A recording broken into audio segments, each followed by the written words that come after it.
తెలంగాణలో Marwadi go back ఉద్యమం చాలా ఉద్రిక్తంగా మారింది. పల్లె పల్లెకి ఈ మార్వాడి గో బ్యాక్ అని నాదం చేరుతోంది. దాని నిదర్శనమే క్షేత్రస్థాయిలో కూడా వారు నిర్వహించేటువంటి వ్యాపారాల దగ్గర నుంచి ఏ వస్తువుని కొనకండి అని చెప్పి పెద్ద ఎత్తున ఇటు హైదరాబాద్ వేదికగా చాలా మంది కూడా మేధావులు లేకుంటే ప్రజా సంఘాల వాళ్ళు ఇతరత్ర వ్యక్తులందరూ కూడా రౌండ్ టేబుల్ సమావేశాలు పెట్టి నినాదాలు ఇవ్వడం ఒక ఎత్తు అయితే క్షేత్రస్థాయిలో కూడా ర్యాలీలు నిరసనలు కొనసాగుతూ ఉన్నాయి. ఇప్పటికే పెద్ద ఎత్తున ఈ నినాదం ప్రజల్లో వరకు చేరింది. సో ఎస్సీ కార్పొరేషన్ మాజీ చైర్మన్ పిడమర్తి రవి కూడా ఈ విషయాలపైన పెద్ద ఎత్తున ఒక నినాదాన్ని చాలా బలంగా తీసుకెళ్లే ప్రయత్నం చేస్తున్నారు.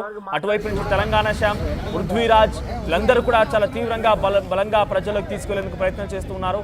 సో మార్వాడుల నుంచి కాపాడడానికి కొత్త సంఘాన్ని కూడా ఏర్పాటు చేశారు. సో తెలంగాణ బచావో మూవ్మెంట్ సంఘాన్ని ప్రారంభించారు పిడమర్తి రవి. దళిత వ్యక్తి పైన మోండా మార్కెట్లో జరిగినటువంటి దాడిని అక్కడి నుంచి మొదలైనటువంటి ఈ గొడవ కాస్త తెలంగాణలో 2000 ఉంటే తాగి పండుకుంటానటువంటి ఒక మాట్లాడినటువంటి మార్వాడి జిగ్నేష్ దోషి వ్యాఖ్యల వరకు కూడా పెద్ద ఎత్తున ఇప్పుడు ప్రజల్లోకి బలంగా వెళ్ళాయి. సో తెలంగాణ వ్యాప్తంగా ఇప్పుడు ఈ యొక్క విషయాలపైన పెద్ద ఎత్తున ఆగ్రహ జ్వాలలు వెలగక్కుతున్నారు.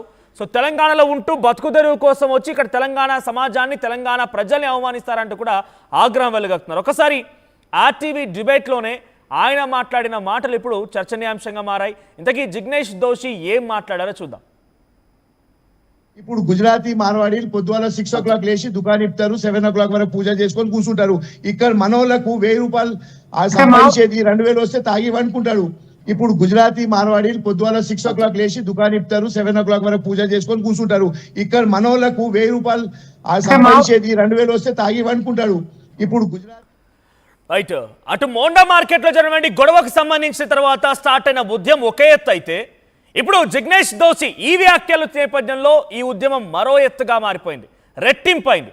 ఆర్టీవీ లైవ్ డిబేట్లో ఆయన ఈ రకమైనటువంటి వ్యాఖ్యలు చేసుకొచ్చారు. అయితే దీనికి నిరసనగా పెద్ద ఎత్తున రాష్ట్ర వ్యాప్తంగా ఆగ్రహ జాలు వెలుగక్కుతున్నాయి. సో ప్రస్తుతానికి అటు పిడమర్తి రవి కూడా తెలంగాణ మార్వాడి హఠావో మూమెంట్ని ఒక రకంగా ముందుకు తీసుకొచ్చారు. ఇంతకీ పిడమర్తి రవి ఆ మూమెంట్ విషయం పైన ఆయన ఏం మాట్లాడారో చూద్దాం.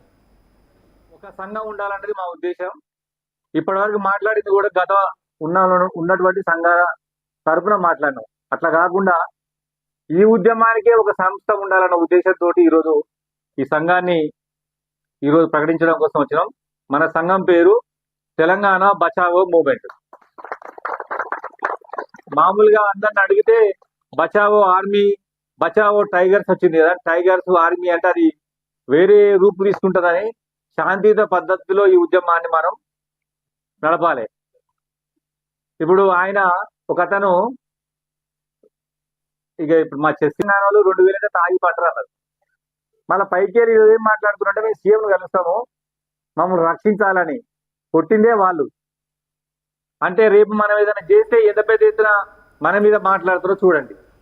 తెలంగాణ బచావో మూమెంట్ ఇది రాష్ట్ర వ్యాప్తంగా ముందుకు వెళ్ళాలి. శాంతియుత వాతావరణంలో తెలంగాణ వ్యాపారస్తుల్ని, తెలంగాణ కుల వృత్తులని, తెలంగాణ ఉపాధి అవకాశాలు మనం దక్కించుకోవాలి.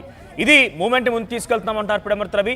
మనతో పాటుగా మాట్లాడడం ఈ అంశాలకు సంబంధించి సోషల్ యాక్టివిస్ట్ రాజ్ బోడా గారు, at the same time Arogyaswamy Joseph గారు ఇద్దరు సిద్ధంగా ఉన్నారు. ముందుగా నేను రాజ్ బోడా గారితో మాట్లాడతాను.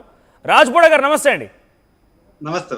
రైట్, విన్నారా జిగ్నేష్ దోషి మాట్లాడిన మాటలు విన్నారా? తెలంగాణ ఇది ఒకటే కాదు, ఆయన నిన్న కూడా ఆర్టీవీ లైవ్ డిబేట్లో మాట్లాడుతూ తెలంగాణ వాళ్ళతో పని చేయించుకోలేకపోతున్నాం, తెలంగాణ వాళ్ళకి పని చేత కాదని మాట్లాడుకొచ్చారు ఆయన. సో మోండా మార్కెట్లో జరిగిన గొడవ ఒకే ఎత్తు అయితే ఆ తర్వాత మార్వాడికి సంబంధించిన వర్షన్ తీసుకునే నేపథ్యంలో ఆర్టీవీ లైవ్ డిబేట్లో నాతో పాటుగా మాట్లాడుతున్న సమయంలోనే రాజ్ బోడా మీకు చెప్తున్నాను ఈ మాటలని. సో అటు జిగ్నేష్ దోషి మాట్లాడిన మాటలు ఎలా చూడాలి? అది ఏమంటారు అంటే కాదు, సింపుల్, వెరీ సింపుల్. అంటే ఒక నా దృష్టిలో అది ఏమంటారు అంటే ఒక ఆధిపత్య ధోరణి, ఒక వివక్ష. టిపికల్ తెలంగాణ భాషలో చెప్పాలంటే కావురం మస్తీ అంటారు.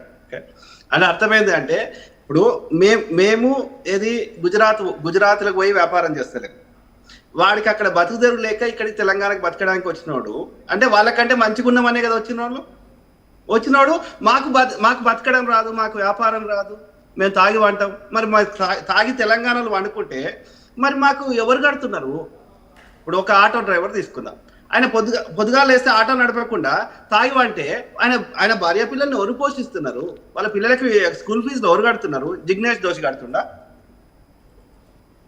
మా తెలంగాణ అది సాంప్రదాయం అంటున్నారు ఆయన, అది సాంప్రదాయం అంటున్నారు ఆయన. ఏది సాంప్రదాయం? తెలంగాణ వాళ్ళకు సోకులు ఎక్కువ, కొన్ని పైసలు రాగానే సోకులు పడతారు, లేకపోతే ఇవన్నీ మాట్లాడుకొచ్చారు ఆయన, రకరకాల మాట్లాడుకొచ్చారు.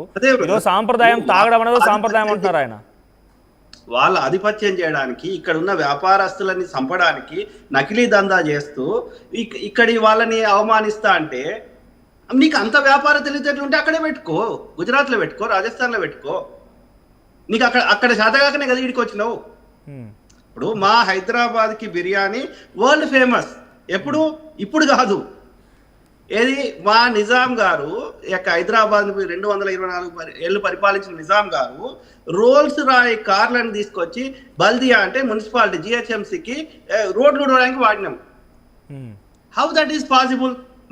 మాకు శాతగానులకి, మాకు సన్నాసులకి, మాకు దద్దమ్మలకి ఇవన్నీ ఎట్లా సాధ్యం? మేము గుజరాత్ రాజస్థాన్ పోయి వ్యాపారం చేసుకొని ఆడ బతుకుతలేము. మా తెలంగాణోడు ఇక్కడ వచ్చే ఆదాయం సరిపోకపోతే దుబాయ్ పోతున్నాడు, లేకపోతే అమెరికాకు పోతున్నాడు. అంటే దాన్ని బట్టే మనం అర్థం చేసుకోవాలి. పొద్దంతా తాగివంటే మరి మా పనులు ఓడి చేస్తున్నాడు, మా డే టు డే ఖర్చులు ఎవరు భరిస్తున్నారు? ఇక్కడ వాళ్ళు వ్యాపారాలు చేయడమే అబ్జెక్షనబులా? లేదు బ్రదర్, వ్యాపారము ఫేర్ దందా చేయి, ఎవ్వడేమంటలేడు. ఇది కాంపిటీషన్ గా చెయ్యి, ఒక బెస్ట్ సర్వీస్ ప్రొవైడ్ చేయి. ఇన్నేళ్ళు కాదు, ఈ మధ్య కాలంలో ఈ వ్యతిరేకత ఎక్కువైంది. కానీ గతంలో నా చిన్నగా ఉన్నప్పుడు కానీ ఏ ఊరికి పోయినా, చిన్న టౌన్ కి పోయినా కానీ స్వీట్ షాప్ ఎవరిది ఉండేది? మార్వాడి వాళ్ళది ఉండేది. స్వీట్ షాప్ మాత్రమే. అది కాకుండా అఫ్జల్ గంజ్, ఇక్కడ బేగం, నేను ఇంటర్మీడియట్ చదువుకున్నది ఈ బడిచౌడి సుల్తాన్ బజార్, రామ్కోటి. సో అక్కడ బడిచౌడి, ఈ యొక్క సుల్తాన్ బజార్, ఇక్కడ అంతా గుజరాత్ వాళ్ళది ఉంటుంది వ్యాపారం. ఏది ఆ యొక్క బట్టల షాప్, అనేక రకాల షాప్, ముఖ్యంగా బట్టల షాపులు ఎక్కువ ఉన్నాడు. సో అది కాకుండా ఇంకొంచెం ముందుకు పోతే ఆ యొక్క ఓల్డ్ సిటీ కంటే ముందు బేగం బజారు హోల్సేల్ లో ఏది మార్వాడిది చేసేవాళ్ళు. అంటే కొన్ని పదుల సంఖ్యలో ఉండేవి. అప్పుడు ఇక్కడ ప్రజలకు నొప్పి కాలేదు, ఎందుకంటే వాళ్ళు చేసే వ్యాపారము ఇక్కడ లోకల్ వాళ్ళకి వీళ్ళు చేసే వ్యాపారానికి సంబంధం లేకుండా ఉండే, కాబట్టి వదిలేసారు. కానీ ఇప్పుడు ఏమైంది? వాడు నకిలీ సామాన్ తెస్తాడు, సేమ్ ఒకటే తీరుంటాయి. నిన్న బ్రదర్ చెప్తున్నాడు, ఆయన బ్రదర్ పైన మర్చిపోయినా. సో ఆయన అశోక్ పైప్ లో ఏదో కొంటుండంట. ఆ మ్యానుఫ్యాక్చర్ తయారు చేసేవాడు గుజరాతీ వాడే. చూడ్డానికి సేమ్ ఉంటాయి కానీ క్వాలిటీ ఉండదు. సో ఆ తక్కువ రేటుకి 260 రూపాయలకి పైపు అమ్మితే నాకు 280కి వస్తే, నా ట్యాక్స్ జిఎస్టీ అన్ని కలిపేస్తే నాకు 300కి తక్కువ నేను అమ్మితే నేను లాస్ లో అయిపోతా. కాబట్టి నేను చేసేది నంబర్ 1 క్వాలిటీ ఉంది. సో ఆ క్వాలిటీ వాళ్ళు మెయింటైన్ చేస్తలేరు, కాబట్టి నేను ఆ రేట్కి ఇవ్వలేను. కస్టమర్ ఏమనుకుంటుండు? నేను ఎక్కువ లాభం తీసుకుంటున్నాను కస్టమర్ అనుకుంటుండు. అట్లా నా వ్యాపారాన్ని దెబ్బ కొడుతున్నాడు నకిలీ. ఇప్పుడు అంతెందుకు, నిన్న ఒక బ్రదర్ నిన్న ఇంటర్వ్యూ చేసిండు ఏదో ఛానల్లో. సో ఆయన గోకుల్ చాట్ లో ఏది క్యాషే తీసుకుంటారు. అట్లా నువ్వు గుజరాతీ మార్వాడీల షాపులు చూడండి, క్యాషే తీసుకుంటారు. ఎందుకు అంటే